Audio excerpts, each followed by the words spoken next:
Hello, and welcome to Love Unlocks on this Friday. It is Friday, and I don't know what it's like where you guys are, but we are having a very hot day in Cape Town. It's very weird, like the warm mountain winds are blowing.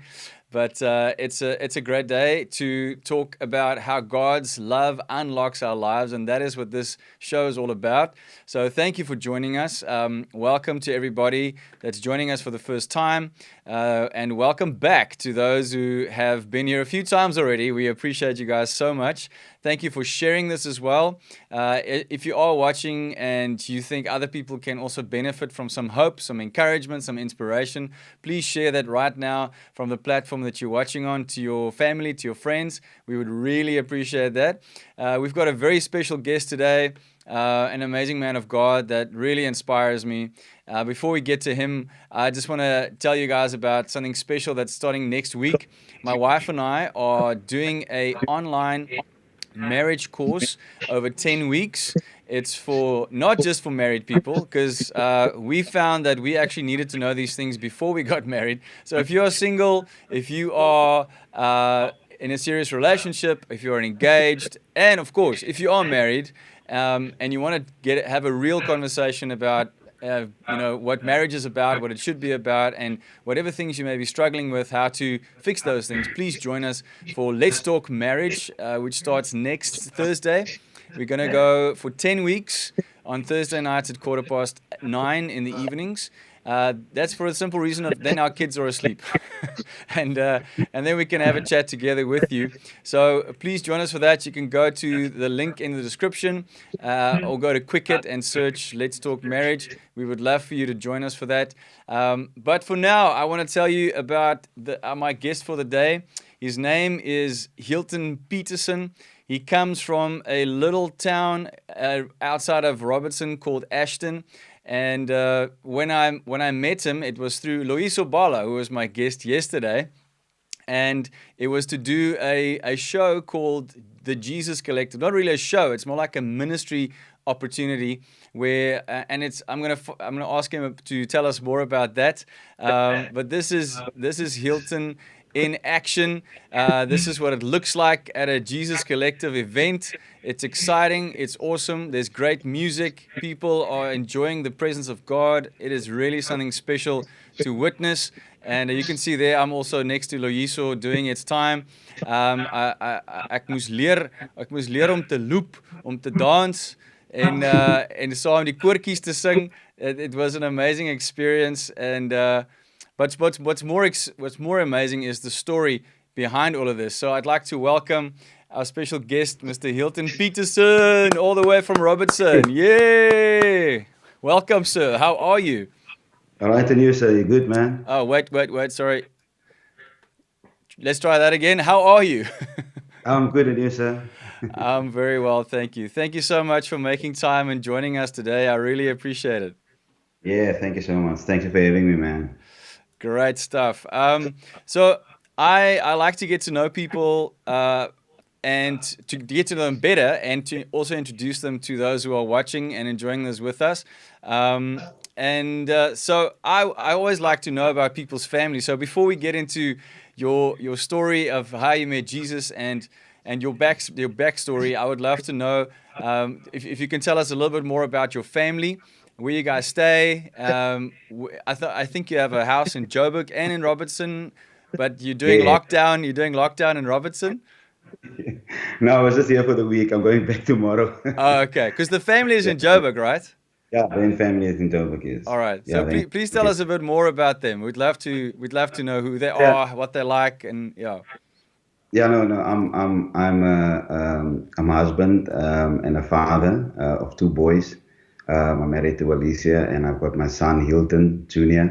And I've got a little Ari. He's now 1 year and 3 months. Wow. Uh, yeah, so he's 1 year and 3 months, and so I came down on Monday for to use a collective event, and so obviously then going back tomorrow again for obviously to be there for Father's Day.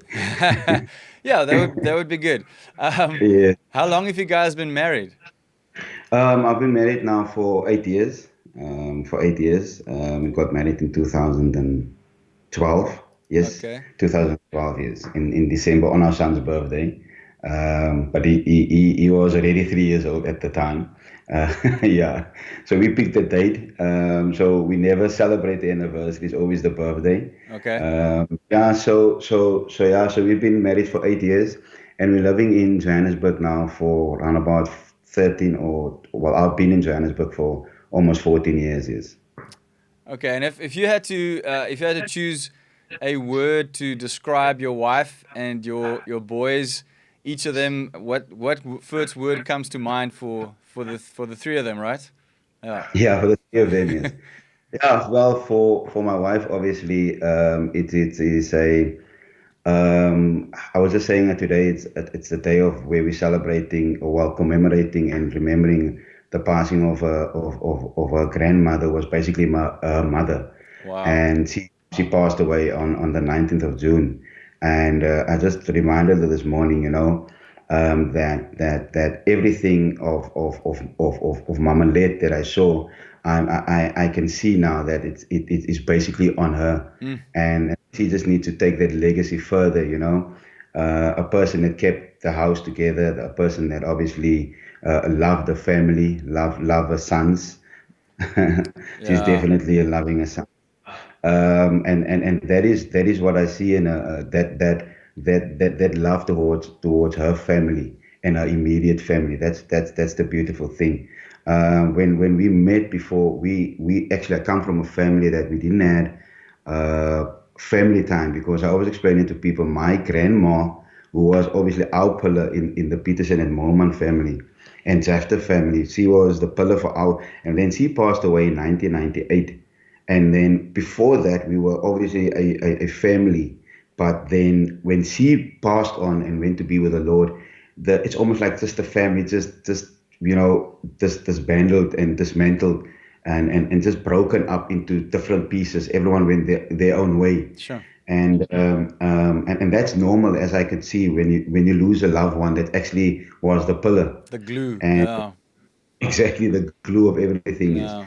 And so I just reminded her today, it is time that those who are left behind, we need to find the glue now to bring this family together, and God, has already ordained this person, but I mean, I've seen all the qualities that was in her grandmother that's also in her, you know. Sure. And yeah, for my son Hilton Jr., I always had this dream of wanting to be this great cricket player.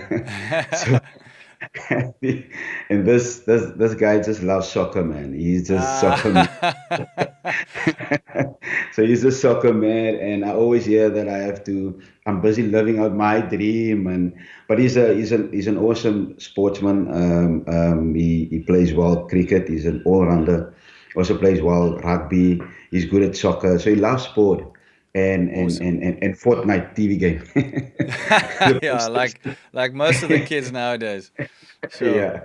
So Fortnite, PlayStation, and yeah, but he again is a loving son. He has a.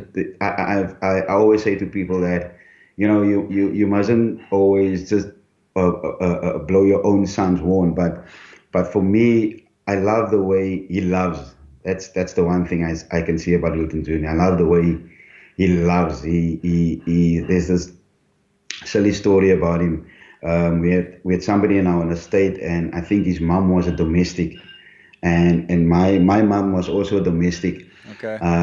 And this boy used to come and play with his friends, and the one friend of theirs decided that he's not going to play because obviously this is a domestic son, you Sure. know, can't play there. Wow. And the next day I come, well, they were swimming and we got to the house and he stood by the gate and he said that this boy, what he's one of his friends, should not come there unless he can accept this boy coming to play with him as well because he regards him and also as his friend. Well done. So yeah, so Sure. that's That's that's powerful.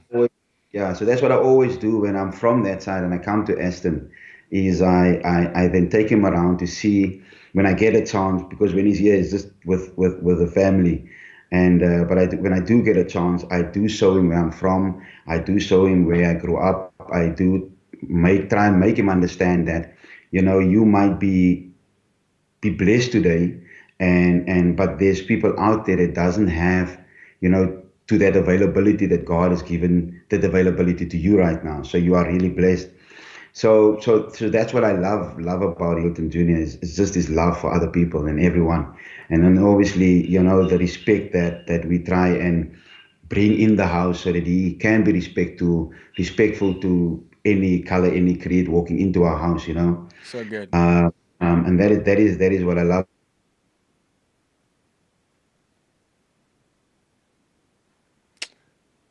Hey, Hilton, you still there? I think we lost him for a moment. Oh, that's too bad. Sorry, guys. I'm gonna just hang on there for a sec until he gets back. Hopefully, we can reconnect that in a jiffy. Okay, you're back. You're back. Hello. I'm not sure what happened there, but you're back. You're back. All right. Yeah, yeah. So we have little Ori, and yeah, he's the new fun in the house.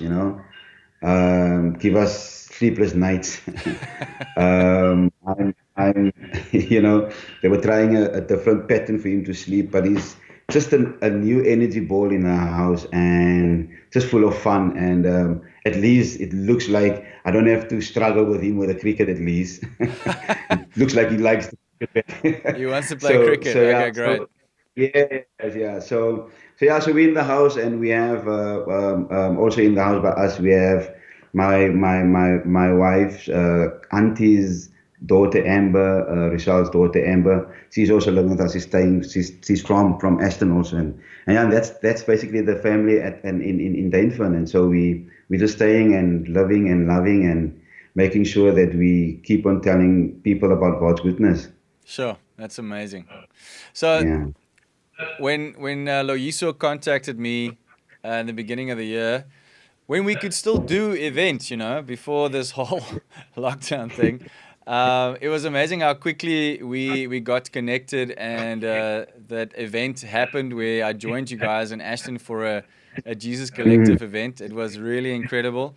And what I really appreciated about you and about that day was that the first thing you did when I arrived there is to show me where you grew up, and I want to show people this picture. This is me and Hilton standing at the little shack that he grew up for a big part of his life, and right next to that you can see the corner of the house that's now there, but it wasn't there in the beginning. Um, Yeah, no, it was.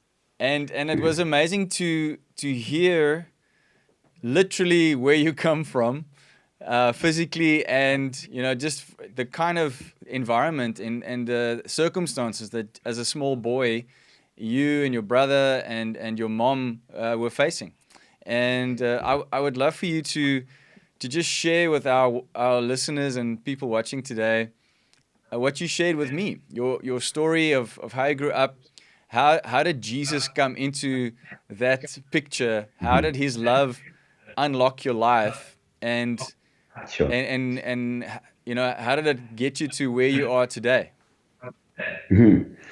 Yeah, look, we obviously from our side, my family mostly come from Aston, and so and Creighton, the Creighton area, and we then moved to Verliesdorp, and this is where I had my primary years of schooling. I was at Kosi Vet, and then the last, I think I was in grade seven, the old standard five, Mm, the beginning of that year my mom just told me that we're moving. And I was like so confused, like moving where to? sure. I've been always hearing about this plot that we have in Aston that my stepdad was going to build at the time. And so they moved. I think around about March, they moved to Aston. And then I lived alone in the house for around about 2 months. 2 months. As a 13-year-old, or 12, 13-year-old. As a Yeah. 13-year-old. Wow. Oh, wow. That's amazing. Just, realize now certain things. But yeah, so I lived there, and then obviously from that, my mom got worried because obviously maybe people called her or something like that. I don't know what transpired. But then she said I must go stay with one of the members of their church, Sister Nins, and we call them Sister Nins, for 10. And then I went to go live with them in the house, and then obviously finished my schooling of grade 7 at Kosi de Wet. And now comes December month when we were finished. Now I had to go to Ashton. Mm. And when I got to Ashton, I got the shock of my life. We were staying by also family of ours, Auntie Marlene Zafta. We were staying at the back in a. I told you when you were there. It's just basically one bedroom shack. Sure. Just a table and my mom's bed. And that was for me so confusing as a dude that's about to turn 14 years old, you know. Yeah.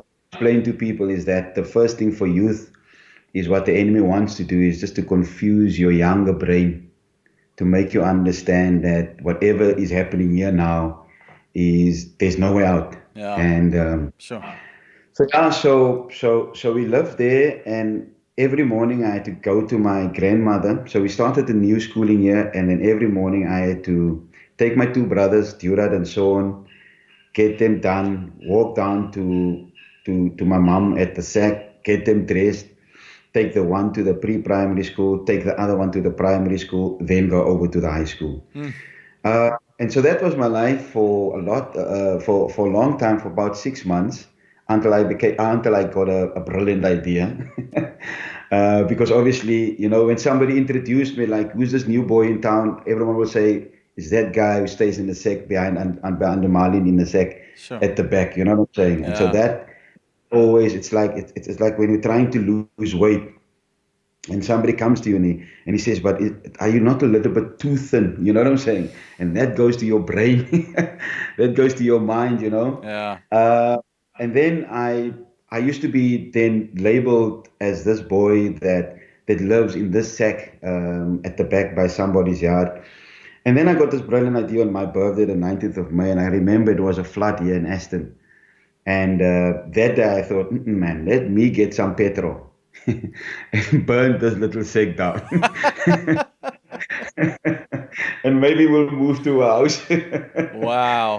That's Yeah, quite and a then plan. That's quite a plan. yeah, yeah, and then my mother, the way she was, my mother was not like hesitant to use her fist, you know, and and so she was working at Ashton Canning at the time for the late Mr. Kusi Barnard, and she was a domestic. And I remember it was a flooding, and I was standing by the flood. And so I thought, okay, everyone from Ashton is now here. So there's no one in town now, obviously. So I ran up to my thing and started lifting up the sack. Run down like I'm also watching the flood, the water, you know. And You obviously you people use the come and distraction. Yeah. yes, yes. Sure. And people come and call me and they're like, hey, the hockey brand, the sack is burning. Die hockey And I'm brand. rushing. Ay. Yeah, I'm rushing like I'm also surprised, you know. And yeah, and so when I got there, you know, everyone is just trying to, you know, get this fire to settle down. And as my mother, somebody drops off my mother and she gets out of the car, she says, I don't want any story. The Holy Spirit is saying, you did this on the 19th of my birthday. Yeah, And the I, Holy Spirit, man. Then you're in yes, trouble. yes, and I got the hiding of my life on I that can night. imagine. Sure. Auntie Marlene had to jump in, and Auntie Marlene said, Sandra, no, man. Oh, my mom was angry. Yo. But the next day, she then said to my stepdad at the time, and she said, look, tomorrow we're moving to our plot. This is where I took you. And we put up that three compartment sack, that one. Then she put up that one, and this is where we lived for 18 years. Sure. You know, and then 18 years we lived there, and then every morning, you know, my stepdad started building the foundation. So we laid the foundation because we were going to build, or he was going to build, and then he got terribly sick, had his first stroke. But now the funny part for me is In this time now, coming to Ashton, I was I still believe I'm an introvert, I'm a mix between an introvert and an extrovert. It's like this half, Yeah. very shy, but still I don't like the limelight and all of that. But well, some people feel different. But for me is what that did for me. It put me really in a cell that I only spoke to myself in the inside of me. Mm. Sure. I never spoke to anybody outside what I feel. I only spoke to myself in the inside as a young boy. And then obviously my cricket career started, and I used to then play uh, provincial cricket, and we moved to the SAC. But what the thing for me was when I go to the training and to the trials is I could not wait just to take a shower.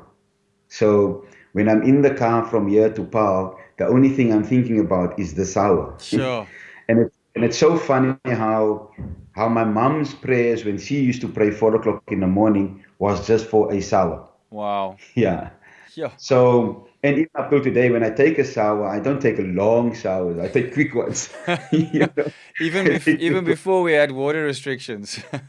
Yes, I would Sure. take quick ones because, like I said to you, for us was so when we moved in there, I was speaking at a friend of mine, Pastor Angus. You didn't get the chance to meet him.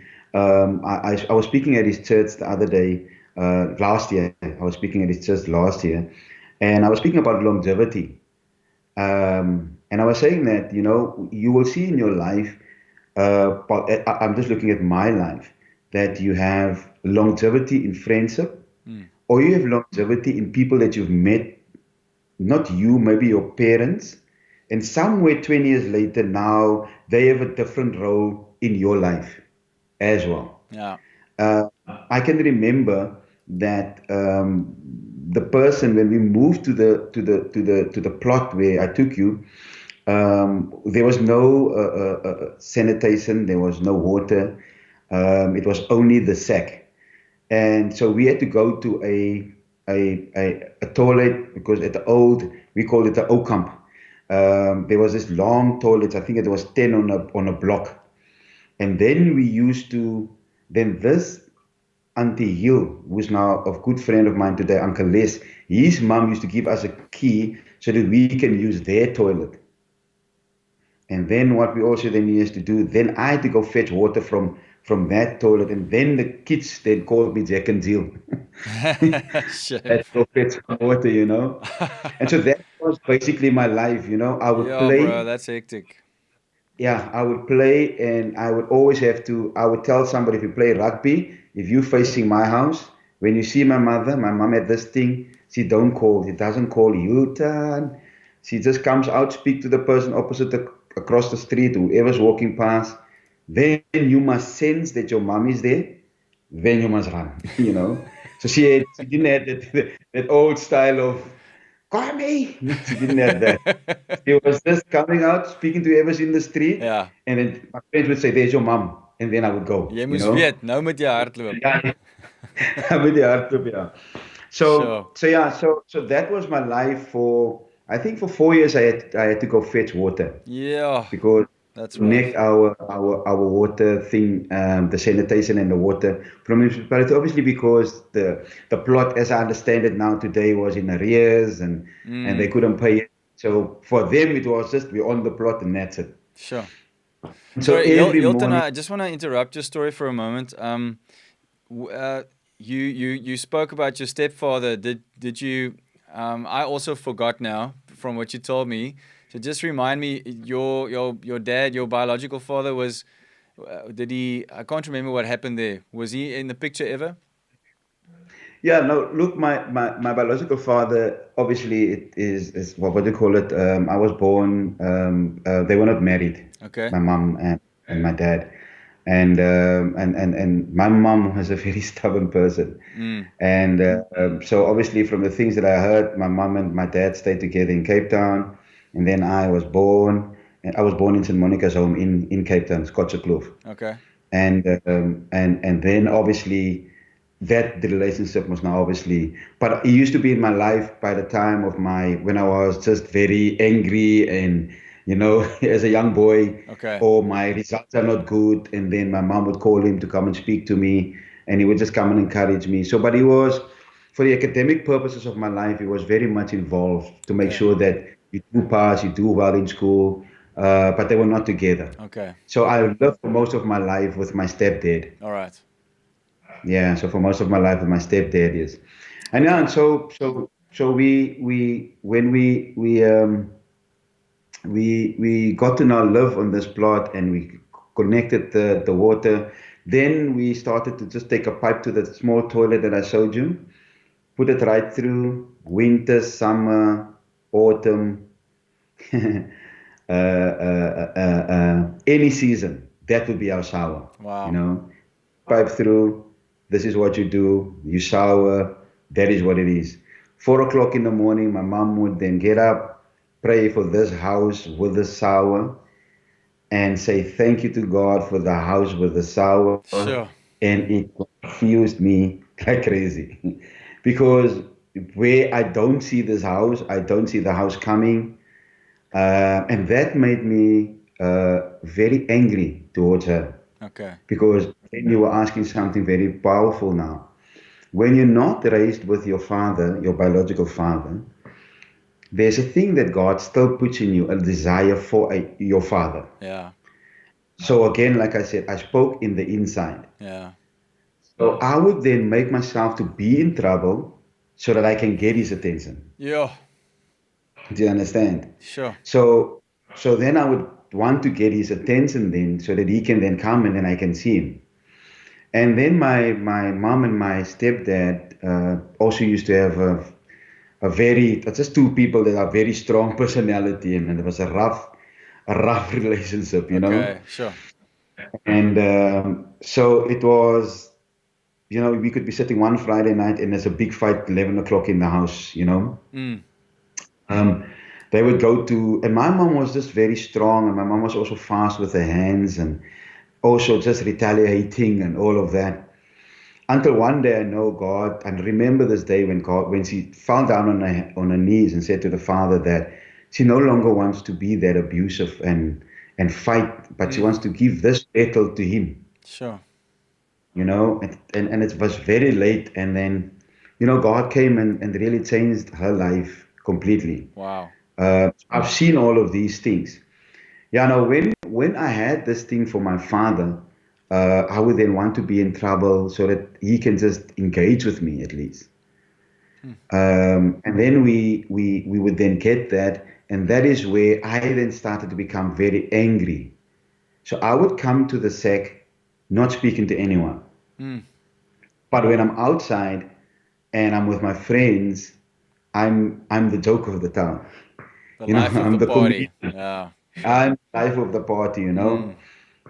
Until so one night that my mom had this accordion, and then she would go wherever there's a funeral, wherever she would just go. She and my stepdad would just go and just minister, or have a home cell with these people. And there's one that I can remember. I was telling a story, and everyone was laughing, and I was loud.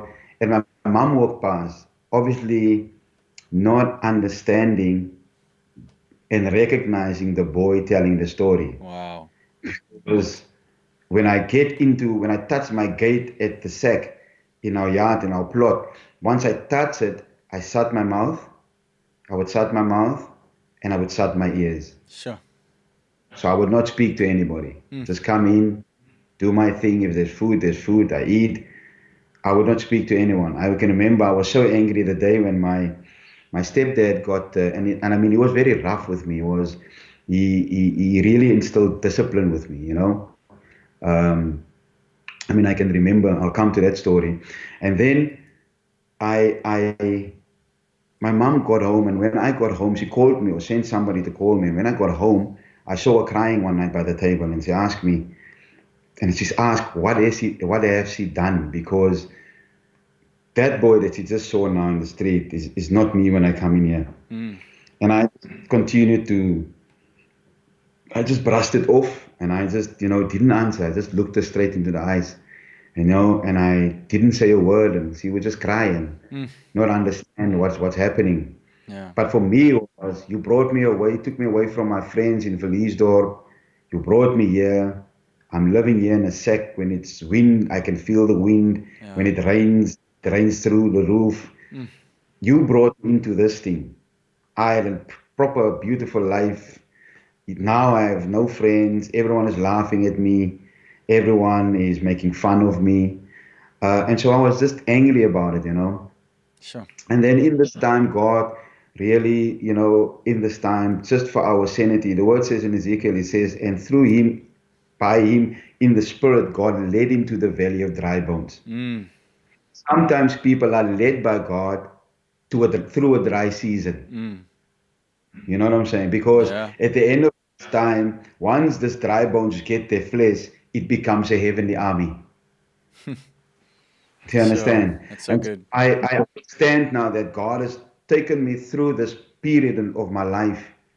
I mean, I became friends with with the house that I ran to. We were just last night there because Juffrou Judy's just lost a brother, Uncle Sapi, and I just explained to them when we went to Uncle Sapi in Bedasdorp, for instance. We come from Ashton. I'm from the SEC. We go to other colored people and they have a holiday house in Bredasdorp. Your eyes goes like, whoa. Do you understand? You see the Wow. possibility Yeah. as it's from Ashton. Sure. And I just thought of it last night again, and I was just telling them that, today and before, past and when I was here last time, with even this weekend when you were there, I Mm. saw him that weekend. Sure. And I asked him how he's doing, and he's like, nah, you must buy a property there. I'm like, yeah, Uncle Sapi, we must talk about it.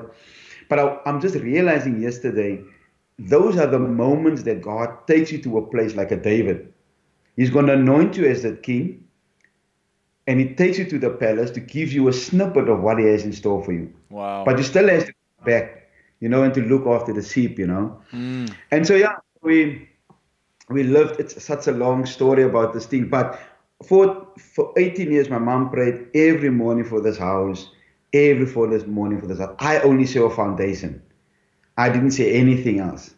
And so it comes to me that the word says that faith is the substance of things hoped for. Mm. Hebrews Now the 11. hope, yes, yes. So now we need to stop by that hope. Then the words goes to Romans 5 verse 3 says, long suffering brings perseverance, and perseverance, endurance. And endurance builds your character, Mm. you know?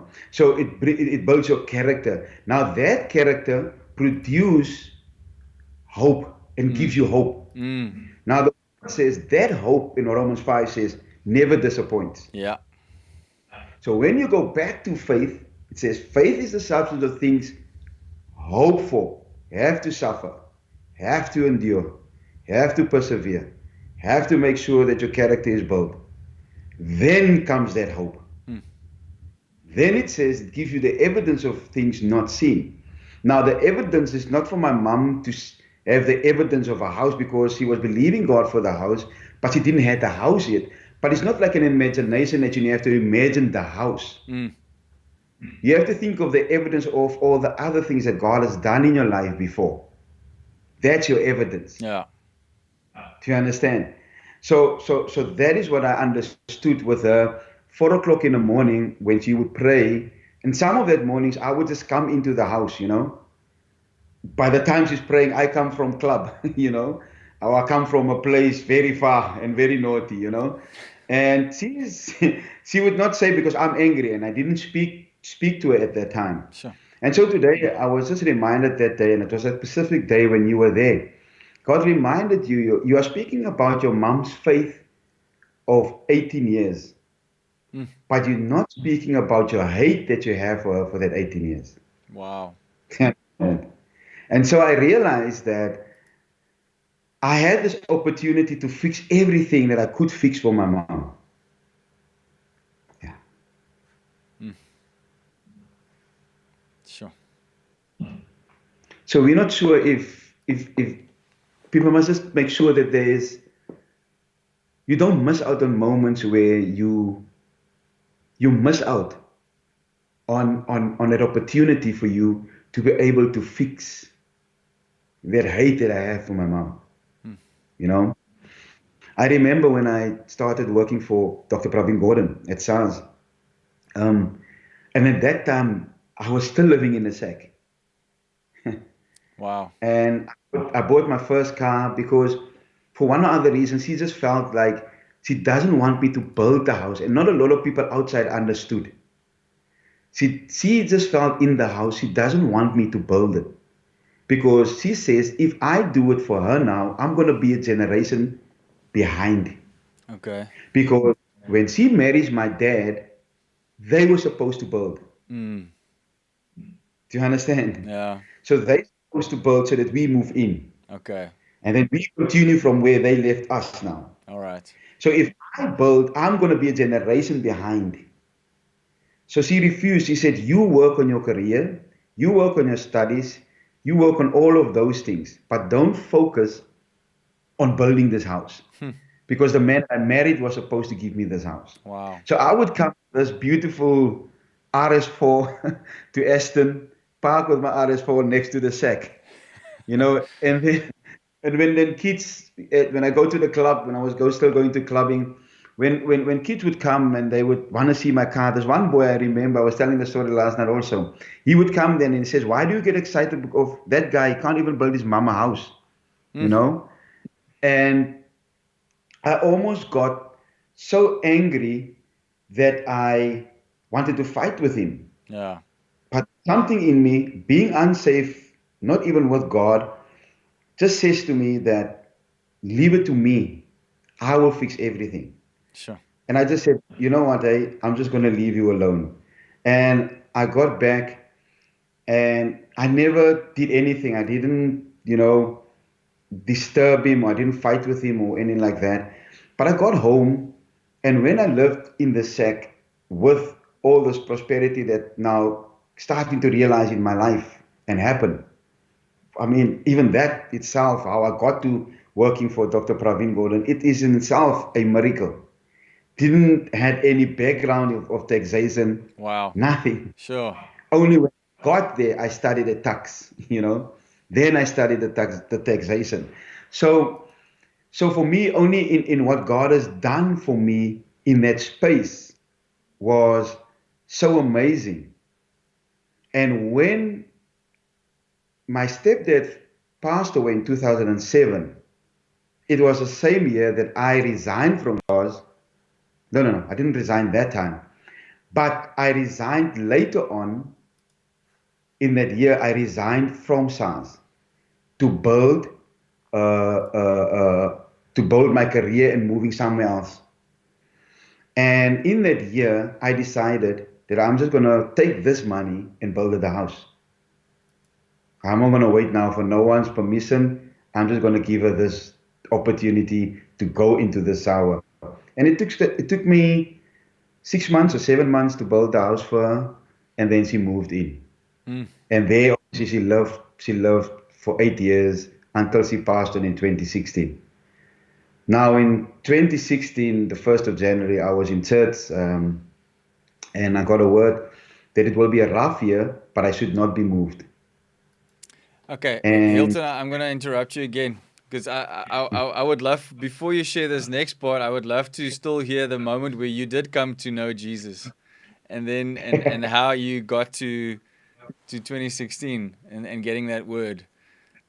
okay, so my getting born again was, funny enough, I had a friend. We were in Worcester. It was one of my rough days, and we went to friends of ours in Friedenberg, Saldanha, Okay. and we drove from there. And we came one night to the garage, and I know I was getting paid the next day, but as a young man, you don't have the funds because it's only reflecting the next day.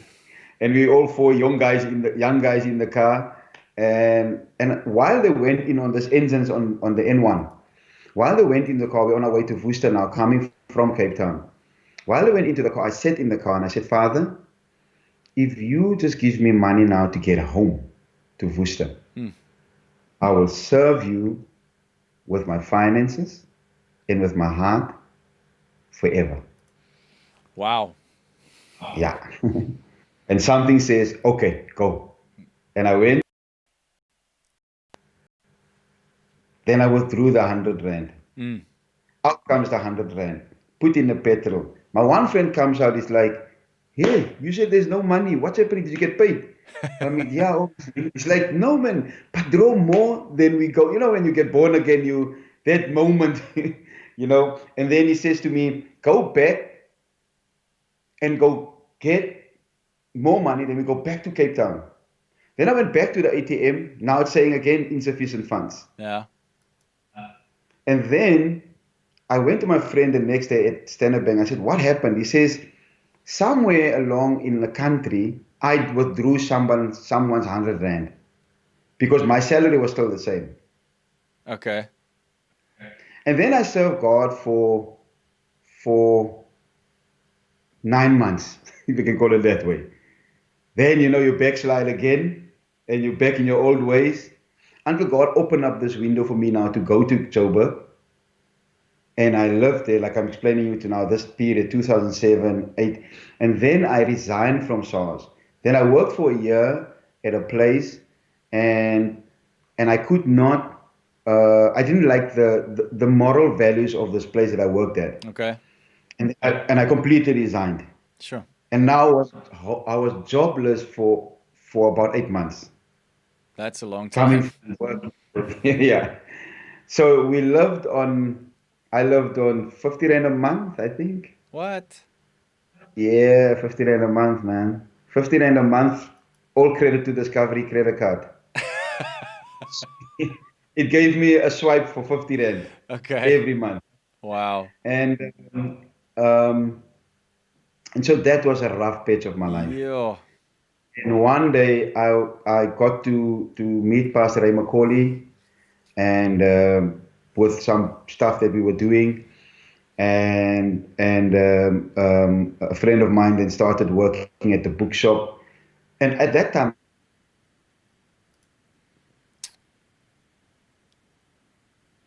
Okay.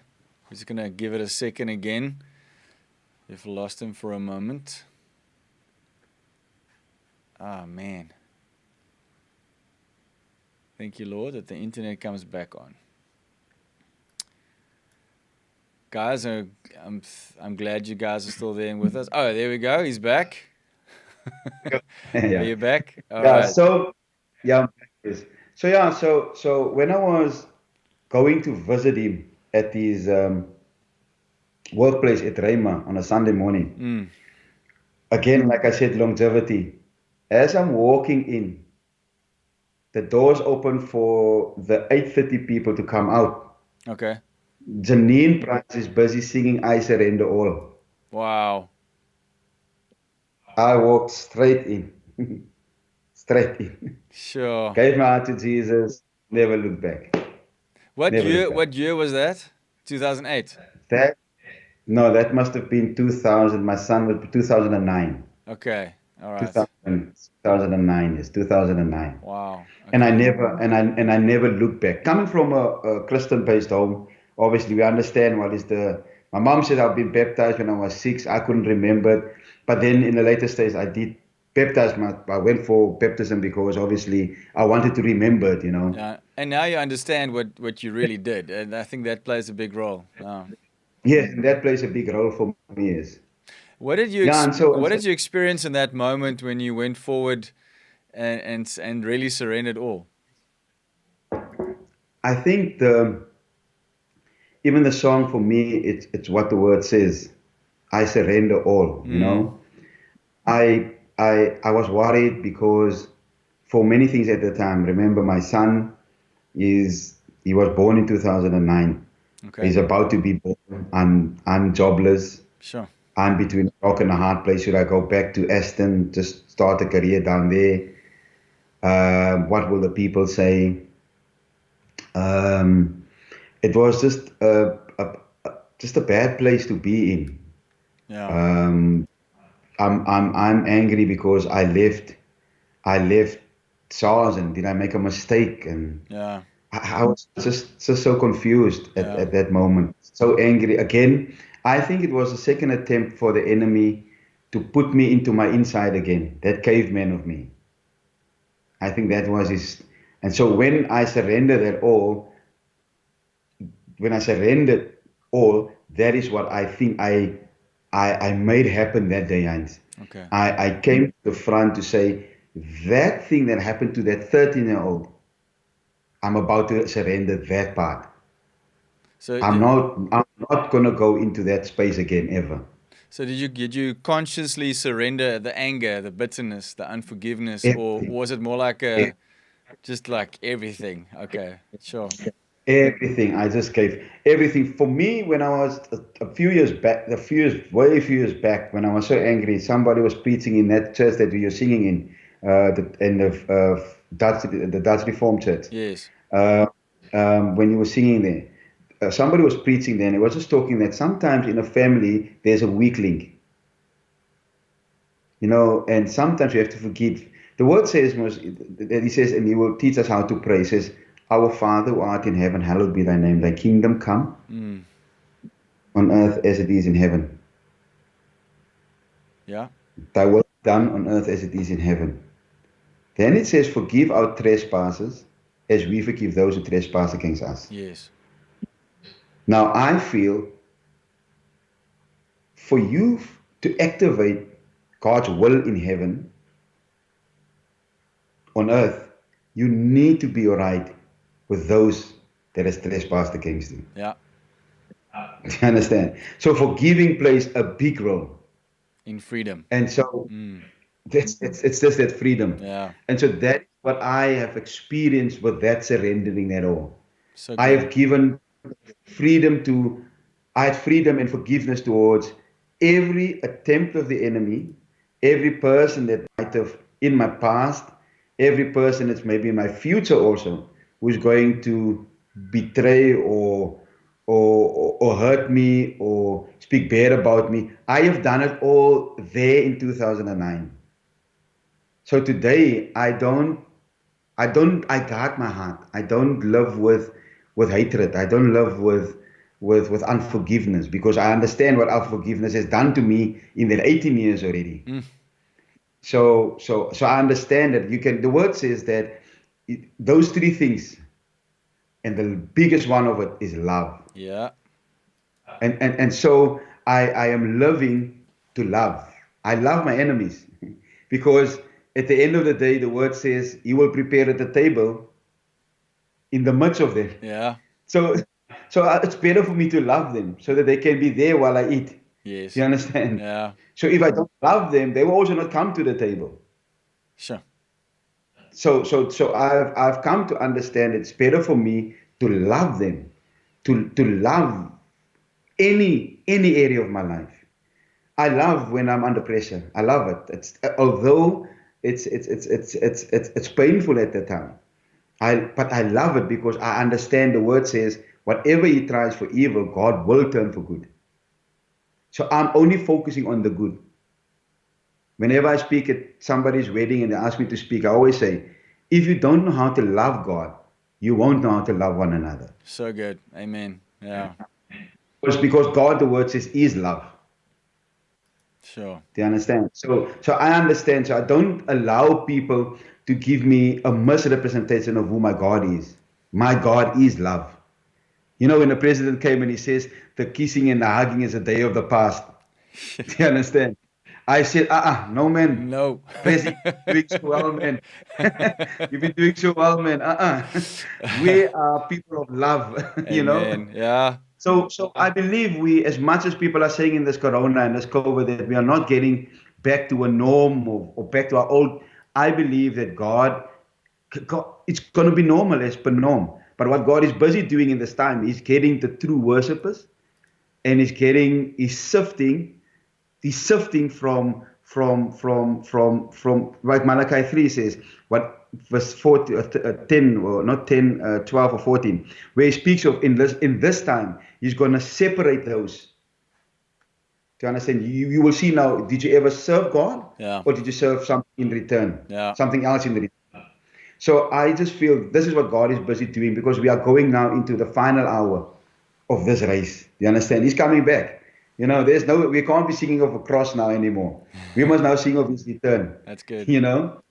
Yeah, so this is basically where we're at. And so for me, Heinz, it's just that, the journey that God has taken me to understand. I was laying many years ago, I was listening to something, and it just came to me. It says, it's in your quiet, crucible, private, personal suffering Mm, that God makes the noblest dream come true. sure. Greatest gifts given unto you. Why? In compensation for what you're going through. Wow, that's powerful. And so I've learned That to sounds like a not song to. lyric. Is It's it? Yeah. So I've learned not to to to tell everyone of my journey, of my struggle, mm, because I believe it's personal and it's private. And so once you go through your personal and private sufferings, God makes the noblest dream in compensation for what you are going through. mm, And now for me, as my life is today, it has become one of being privileged. And so I'm just remembering not to forget the innocent that I've left behind, yeah. because my blessing can turn into curses. Yeah, and so and that's merely, and with sometimes with a person like me, I'm sometimes misquoted, or I'm sometimes misunderstood. Mm, You understand? Because yeah. my love is so overflowing that it looks for you like a fluke. Sure. Do you understand? My Yeah. love is so directly from God that you can't understand it. You think I am either buying people, or I'm giving something to people. I don't know. Yeah. But it is because I understand who God is, and the Yes. word says He is love. Wow. That's so good. Yeah, And yeah, so it's very clear that before that surrendering moment, and I mean, if I look at my journey as well, I also grew up knowing about Jesus, going to church, doing some of the religious things. So there was an awareness, and then there was a decision when I was 16 to follow Jesus. But the process of getting into real maturity and seeing a life, flipped around, doing mm, that 180 of true yeah, repentance, where repentance yes, means changing the way you think. That yes, that is a process, and what I hear about that moment that you had was there was so much baggage from circumstances that you had to carry with you that absolutely, defined you for a very long time. But then absolutely. God opened up a moment where the word says who the Son sets free is free indeed. Free, And free indeed, yeah. and yet when we're in the world and we think like the world, we want financial freedom because we think that is freedom. We Mm, want we want to feel safe in our homes, then we're free. We want to be able to travel, then we're free. Whatever. But the true mm. freedom, and that's why I call the show Unlock, Love Unlocks, because when God's love, like and you're saying you're overflowing with love, where does it come from? It comes from Heart, Him. It's yeah. when Jesus speaks to the woman at the well, He says, if you drink from the water that I have, you will never thirst again. And that's a well, that's a fountain that never ends, and if when we tap into it like you did on that day, everything Mm. changes. I love that. That Everything, is man. so good. That is so good. Yeah. Because for me, I always say, Hans, it's like I'm in a space that I don't read the Bible for historical purposes, Good. but I read it in character. Mm. You were talking about the woman at the well. Do you understand? According to history, and everyone writes it up that preach these messages that they were not. Jesus was not supposed to have a conversation with her. Yeah. Do you understand? Yeah. So Men shouldn't again, talk to women, and Jews definitely don't speak to Samaritans. Yeah. exactly. Do you understand? So already just in that space was love Mm. making sure that there starts a conversation. So good. a conversation that will change this person's life. Mm. You understand? When you get to the man in the miracle, the 4 men that brought the man through the roof. Mm. If you were busy with doing your thing and busy preaching to the people, a man comes down. If you don't have love, you're gonna say, dude, you can't just break open the. I'm thinking in character. You get my Yeah, you point. get like, You can't just break. ushers, please just remove these people. Yeah, yeah. Can you just get this guy away Yeah, from me, please? You sure. just, you know what I'm saying? Yeah. So what people must be careful of in this time is that there's a thing where in everything where people misunderstanding God is this thing where love was always the first interaction Mm. Amen. for any. Yeah. Do you understand? For anything. I mean, at the time when I think David had this chance to kill Saul. Yeah. Do you understand? Yeah. Again, he decided that he's not going to do it. You know, Yeah. he's not going to do it. But now, what made him not to do that? It was the fact that there was this love that he felt for David, For Saul. for Saul, Yeah. And for for Saul, God. this love, and for God. You Yeah. understand? And so Honoring by the anointed one of God was a big thing there. Yeah. exactly. Mm. So there was always for me. I feel and understand that there's always before you do any decision in your life, there's always this barrier called love before you make a decision. Shit. Yeah. So good. And Yeah. and So that before you so do anything, it's love.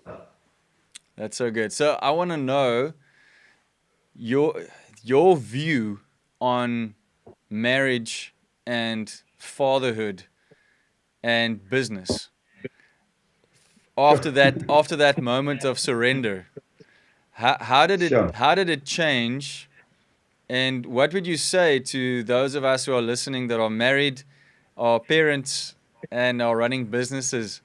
How do we serve God really in those very important areas? Look for me, the first thing on if I can go marriage, like I said to you, for me, I I'm of the opinion, and I always say this when I have my long debates with my wife, is that I feel that marriage is not that complicated. We make it complicated. Okay. You know what I'm saying? Because if you think about it, I've learned this from someone else that Adam and Eve is in the garden. And God says to Adam and Eve, don't eat. But first, God speaks to Adam first, and he says to Adam, don't eat of that tree in the middle. Don't eat of that. Mm. He has the instruction from God what to do, and he's Yeah. not eating. Yeah. Then came Eve alone. Came Eve, and this person was preaching one day, and he says that God knew that they were going to eat of the apple because God is omnipresent. I said, no. When God asked them, where art thou? Was the fact that they were in a space that God did not create, and God did not create darkness. Sure. You see, so what I'm saying about any person going in marriage, because marriage is not, it's not for the faint-hearted. You know what I'm saying? Mm. But the thing with marriage is the following: is that if you know how to love God, you know how to love anybody else. You as partners, one another. But here's Adam. And Adam's responsibility, Heinz, was every morning to remind Eve not to eat of that apple. But he only said, when God spoke, he let God spoke to Eve, but he did not remind her. And so us as men are supposed to remind our partners of what the good is and the bad is and all of these things to make this thing work. We cannot always just leave it with God, but I feel I'm just making again out of character. If Adam was just reminding Eve at least every morning when they wake up how beautiful she is, you know, how important she is to him, Yeah. not to eat of the apple. You get my point? Yeah. Maybe me and you would not be sitting here on this Skype today. You know what I'm saying? We will just be singing there in heaven and just be singing praises and all of these things. But here's the thing. the thing is, the word says, I struggle to read another person's book because I want to live my own book. Yeah. But the thing is, what is important is the word says then, it says, a foolish man learns from himself, a wise man from another man's mistake. You know? So Yes. a wise man learns from another man's mistake. So it's good to get to hear what this person is doing in his marriage and to guide us and help us whatever we are struggling with. Yeah. And so we have this thing called marriage, and we are there as one another. But my guideline, if I can always tell people, those who want to get married are in marriage, having a tough time, doesn't matter what the condition is of your marriage. The only way for you to make and understand is Corinthians 13. That for me is the guideline. My stepdad sometimes physically abused my mom. Sure. But she married him, and today you have, which is right. People come and they say, look, but you have to have an opinion, you have to have this, you have to have that, and you have to have this. That I understand. But this woman said, whatever decision I've made here is the decision that I've made. And until death, and then 6-7 months later, she got a new husband and then married someone else. But what I'm saying is that Corinthians 13 says, it is patient, it is kind. Do you understand? And so there is our guideline as married people, is Corinthians 13. I cannot go to any other place. Do you understand? I understand the love language to take the person out and all of that. That's in here what we do here, Yeah. But for me, for your blueprint in terms of marriage, the word says make sure that you don't go over the night angry. Make sure before the sun sets. But here's the thing, it's difficult, but how many times has the enemy gotten us there? Yeah.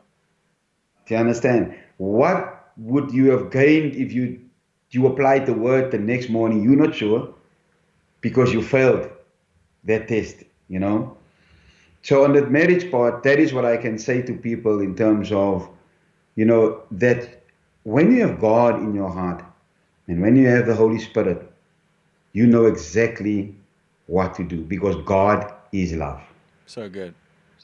Yes. In terms of Parenting. Parenting, yeah. For me, sorry, can I just interrupt there? You had a very difficult experience of fathers in your life. So how do you? Maybe I can ask the question this way: now that you know the Father in heaven, you have a relationship with Jesus. He is now fathering you. He is the best father there is. But still, you didn't have that physical example. That was, a good example anyway, in general to follow. How do you tap into that and then change the next generation? Make sure that your sons are raised the way that now is the right way, God's way. Yeah. So once again, in terms of the parenting part, for me, I think I could have achieved way more in my sport. I was good at athletics. I was good at rugby. I was good at cricket. I was a prominent high jumper. But the only thing that I always explain to people, Heinz, is I lack confidence. Okay. Confidence in the fact that someone believing in you. Oh. Yes. When I run this race and I see everyone, as you first running your race in the first 100 meters, then you run to your parents. That's how it starts. That's how it started with us as young kids. So when you run in 100 meters, 200 meters, at the finish line, when you were young, like 8 years old, 9 years old, your parents are always waiting for you. Yeah. My mom was a domestic worker. She could never come. Sure. Yeah, and my dad was over there, that's you rough. know. Yeah. So when you run this race, the thing that's why I said I always processed inside myself. I was maybe number 3 or 2, could have won, but I never wanted to be the first one because there's no one to wait for me there. Sure. Wow. So I'm Hectic. okay with it, you know what I'm saying? It's And just not so the same. Yeah. Sure. it's just not the same. Mm. Coming to your professional career, my professional career in sport, for me, myself, I don't even think my biological father knew that I played cricket, you know? Wow. So, but there was always this desire that you just want him to switch on the TV and watch you play, Yeah. or come to a game and watch you play. It was just a desire that was there. Yeah. You understand? Yeah. It was pointless for a guy to say, well done, you bowled the whole team out. Dude, my dad is not here. Doesn't bother me at all. Yeah. Do you understand? So I am in that space that those two boys for me is my everything. So if you mess with my boys, you mess with me, you know, because I want to make sure that. And somebody says, but is that not spoiling? I said, no, that is giving my children a groundbreaking breakthrough, because they would never have to struggle with the things that I struggled with. Sure. I go to every game if I can. You know, I leave everything when I need to leave. I go and watch Hilton Junior play. Um, I felt so bad the one game I had to be in Cape Town for a collective, and he was playing that side the game, and they recorded him for me. And I felt so bad, and the whole team said, "Yeah, because your dad was not here, because I'm always making noise, you know." Um, They missed you on the sideline. they missed the real coach. Yeah. They missed the real coach. And so for me, in the terms of the parenting, is the word says, raise them up in the ways of the Lord, that they never depart from it. Yeah. So good. And so I'm just trying to do that. I'm going to keep it simple.